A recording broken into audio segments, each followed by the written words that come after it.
내가 눈을 들어본즉 네 개의 뿔이 보이기로. 이에 내게 말하는 천사에게 묻되 이들이 무엇이니까 하니 내게 대답하되 이들은 유다와 이스라엘과 예루살렘을 흩트린 뿔이니라.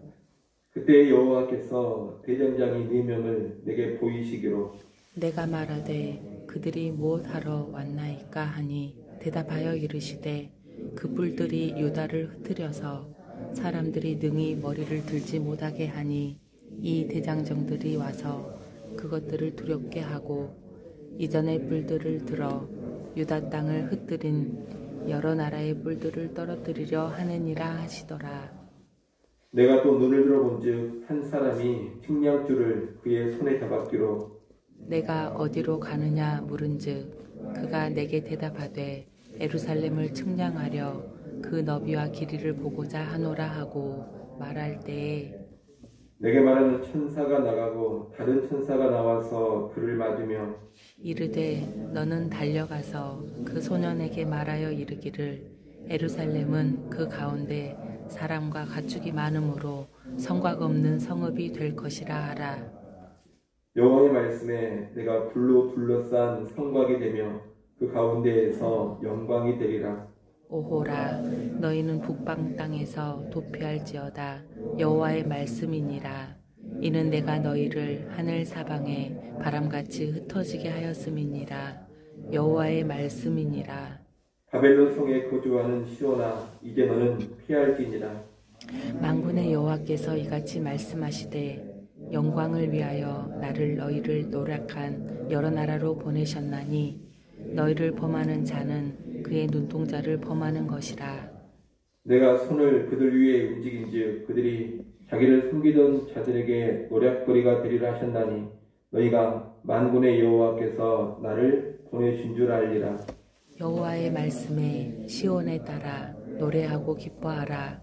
이는 내가 와서 내 가운데에 머물 것임이라. 그날에 많은 나라가 여호와께 속하여 내 백성이 될 것이요 나는 내 가운데에 머물리라. 내가 만군의 여호와께서 나를 내게 보내신 줄 알리라. 여호와께서 장차 유다를 거룩한 땅에서 자기 소유를 삼으시고 다시 예루살렘을 택하시리니 같이 봅니다. 모든 육체가 여호와 앞에서 잠잠할 것은 여호와께서 그의 거룩한 초소에서 일어나심이라 하라 하더라. 아멘.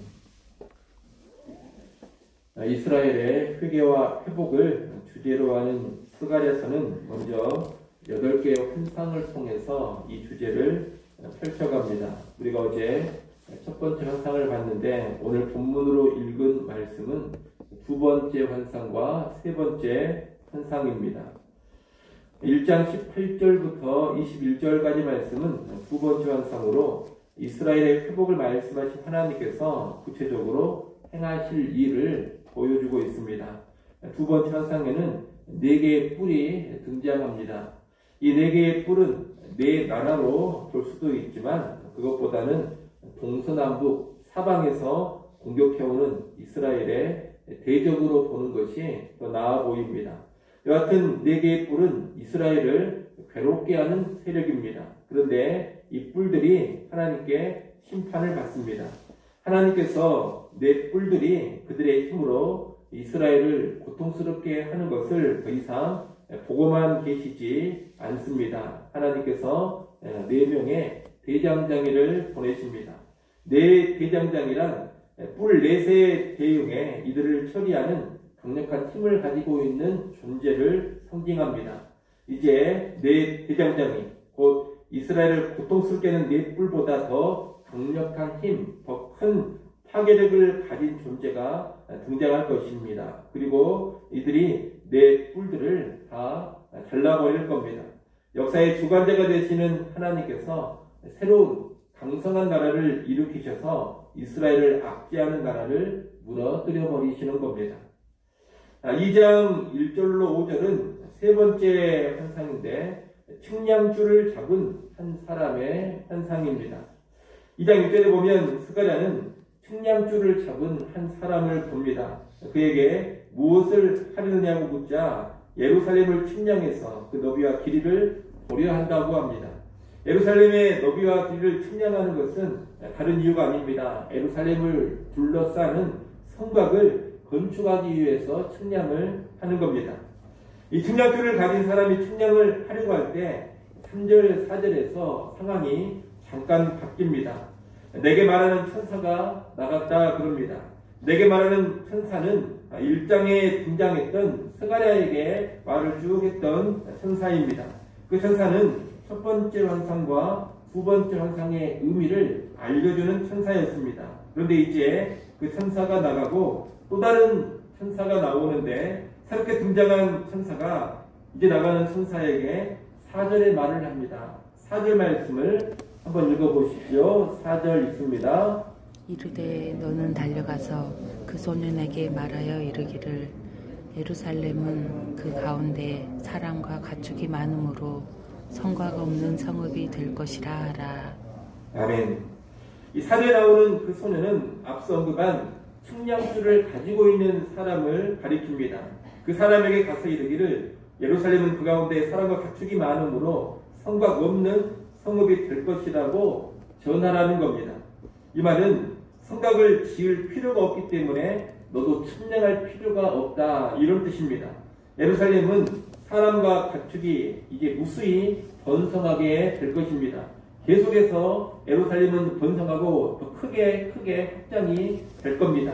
그렇기 때문에 확장될 것을 전망할 때 성곽을 지을 필요가 없다는 겁니다. 그러면 성곽이 없는데 대체 어떻게 예루살렘의 많은 사람들과 가축이 보호될 수가 있겠습니까? 5절에 그 답이 나옵니다. 5절 말씀을 또 여러분 읽어보십시오. 5절 읽습니다. 여호와의 말씀에 내가 불로 둘러싼 성곽이 되며 그 가운데에서 영광이 되리라. 아멘. 여호와 하나님께서 친히 불로 둘러싼 성곽이 되어 주신다는 겁니다. 그 가운데에서 하나님의 영광이 되리라고 합니다. 그 가운데에서 영광이 된다 이 말은 하나님의 임재를 뜻하는 말입니다. 다시 말해 5절 말씀은 하나님께서 예루살렘에 친히 임재하셔서 불성곽이 되어 예루살렘을 지켜주시겠다 이런 말씀입니다. 결국 오늘 본문의 이 세 번째 환상은 예루살렘의 회복과 번영 그리고 하나님의 임재와 보호에 관한 내용입니다. 현재 포로 생활에서 귀환한 이스라엘 백성들은 녹록지 않은 삶을 살고 있습니다. 이들은 바벨론 땅에 오랫동안 살면서 그 바벨론 땅에서 이미 정착을 했던 사람들입니다.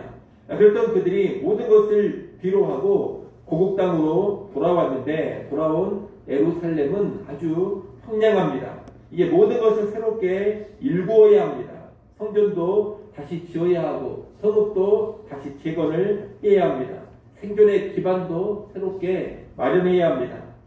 차라리 바벨론 땅에서 돌아오지 않는 것이 살아가기에는 훨씬 더 편했을 겁니다. 하지만 이들은 믿음을 가지고 고국으로 귀환을 했던 겁니다. 하나님의 백성이라는 정체성을 가지고 약속의 땅으로 다시 돌아왔습니다. 그런데 막상 돌아와서 현장에 부딪혀 보니 쉽지가 않는 겁니다. 살아가는 것이 상당히 힘듭니다. 이런 상황에서 하나님은 오늘 본문의 환상을 통해 귀환한 백성을 위로하고 격려해 주시는 겁니다. 황량해 보이는 이 예루살렘이 이제 사람과 가축이 번성하는 아주 커다란 성읍이 된다고 하십니다. 예루살렘이 회복되고 번성케 된다는 겁니다. 그리고 하나님께서 그 가운데 임재해 주시고 불성하게 되어서 철저하게 지켜주시겠다고 합니다.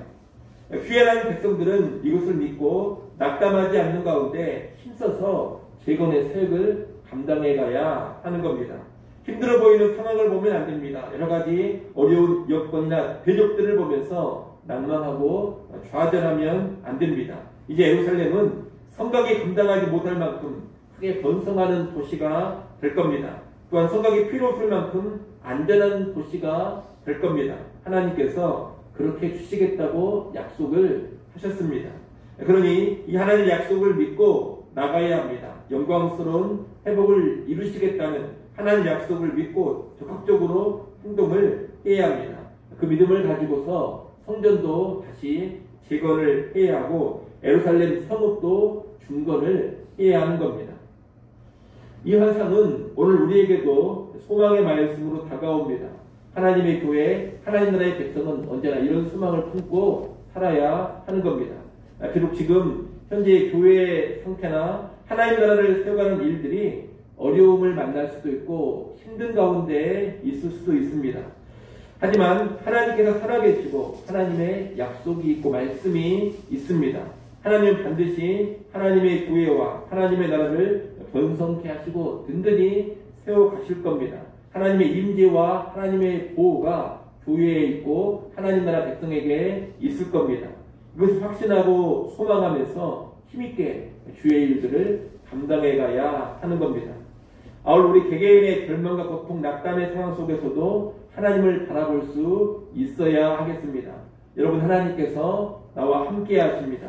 하나님께서 나를 부르는 불성각이 되어주십니다. 영원토록 함께 하시고 영원토록 철저하게 보호해 주시는 겁니다. 그런 가운데 나를 회복시키시고 나를 새롭게 하십니다. 이것을 확신하고서 내 개인의 삶 가운데도 힘들고 어려운 일이 있다 해서 침체에 빠지거나 큰 낭만 가운데 있어서는 안 된다는 겁니다. 오히려 믿음을 가지고 일어나서 해야 할 일을 해야 합니다. 하나님을 바라보며 믿음으로 적극적인 삶을 살아가야 한다는 겁니다.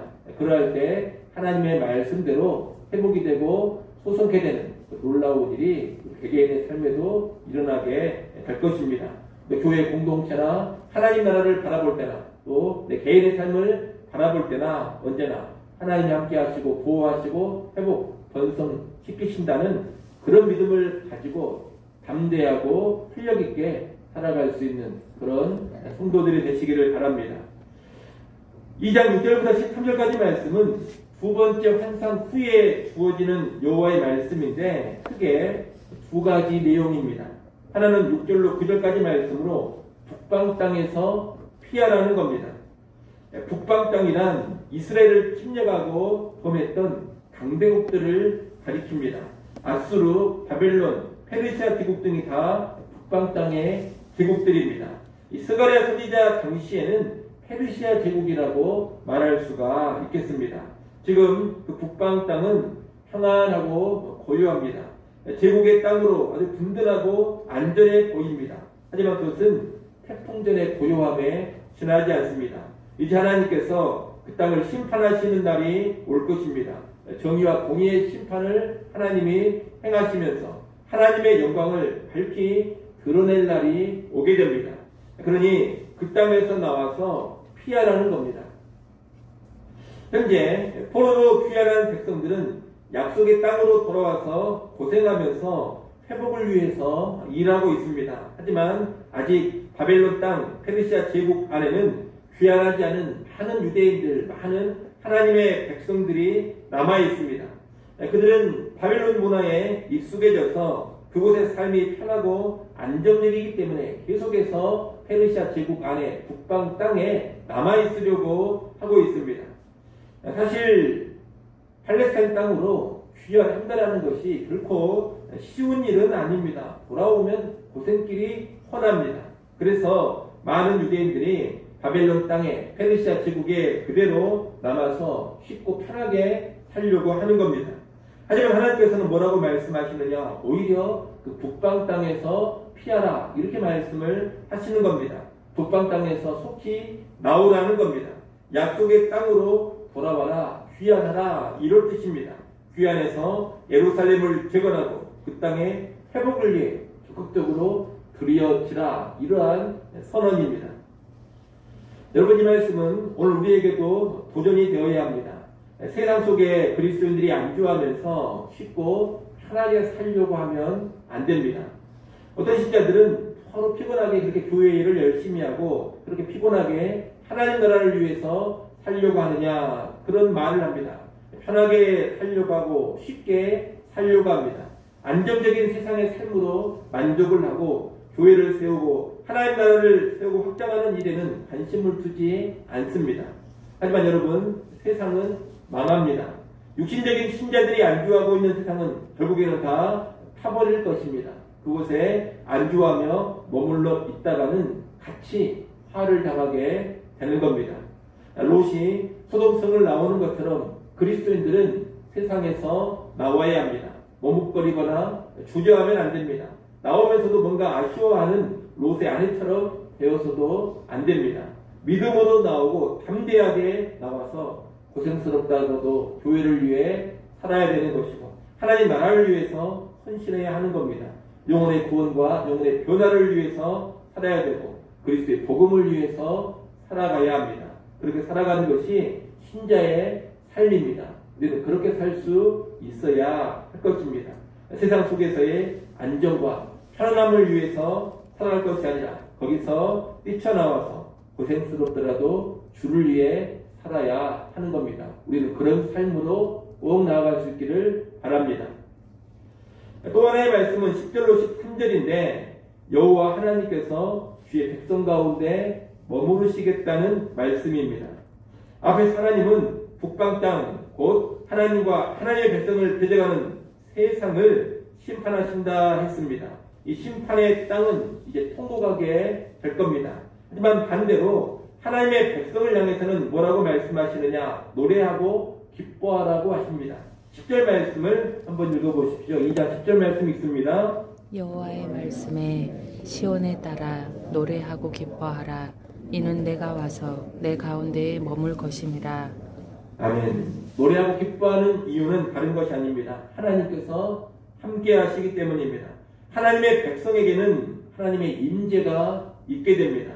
그뿐만이 아닙니다. 하나님은 이스라엘을 바벨론의 포로 생활에서 회복시키실 뿐 아니라 이제 많은 나라들도 하나님의 백성으로 불러 모으실 겁니다.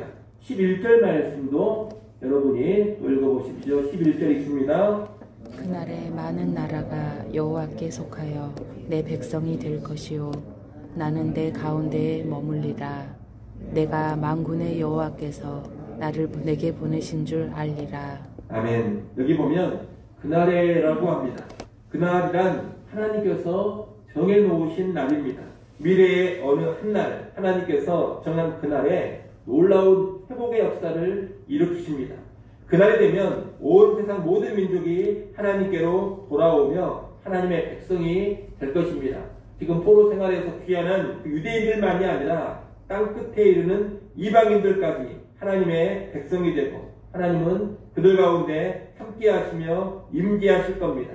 이 영광의 날을 바라보면서 주의 백성은 기뻐하고 즐거워하라는 겁니다. 그러면 여기서 말하는 그날은 언제냐? 임마누엘로 이 땅에 오신 예수 그리스도께서 십자가를 통해 구원을 성취하시는 날입니다. 이제 그날이 되면 유대인뿐 아니라 온 세상 모든 민족 열방이 하나님께로 돌아옵니다. 유대인만 회복되는 것이 아니라 이방인들의 회복도 이루어집니다. 이제 때가 되면 여호와께서 자신의 거룩한 처소에서 일어나셔서 이 위대한 회복의 역사, 온전한 구원의 역사를 이루시는 겁니다. 오늘 우리는 이 스가랴에서 말하고 있는 그날이 이미 시작된 시점을 살아가고 있습니다. 예수 그리스도께서 오심으로 스가랴에서의 그날은 이미 시작이 되었습니다. 그래서 지금 많은 나라, 많은 민족들 가운데 예수 믿어 구원받고 하나님의 백성이 된 수많은 세상 사람들이 있는 겁니다. 하나님은 그들과 임마누엘로 함께하고 계십니다. 이미 시작된 그날은 예수 그리스도께서 재림하시는 날, 다시 오시는 날 완성이 됩니다. 예수님이 다시 오시는 그날 세상에서 나온 수많은 주의 백성들은 완전한 임마누엘을 누리게 될 것입니다. 그리고 영원토록 하나님을 찬양하며 기뻐할 것입니다. 10절 말씀에서 시온에 따라 노래하고 기뻐하라 그렇게 말씀을 하셨는데 이 노래와 기쁨은 일단 포로 생활에서의 회복을 통해 나오는 것이고 더 나아가서 예수님의 초림을 통해 나오는 것이고 그리고 궁극적으로는 예수 그리스도의 재림을 통해서 이루어지는 겁니다. 그래서 우리는 주님께서 다시 오시는 날 완전한 회복 가운데 즐거워할 것을 소망하면서 오늘 하루도 노래하며 기뻐하는 삶을 살아야겠습니다. 여러분 우울하게 살지 마십시오. 멸망할 세상에서 나와서 구원받은 하나님의 백성이 바로 우리입니다. 하나님의 임재가 있는 사람들이 바로 우리입니다. 그리고 재림의 소망, 재림의 영광을 기대하며 살아가는 사람들이 바로 우리입니다. 그러니 늘 기뻐하고 찬양하며 살아야 하는 겁니다. 이를 꼭 기억하시고 오늘 하루도 구원의 하나님, 함께 하시는 하나님 바라보면서 기쁨과 감사 가운데 찬양하며 살아갈 수 있기를 간절히 축원합니다. 기도하겠습니다.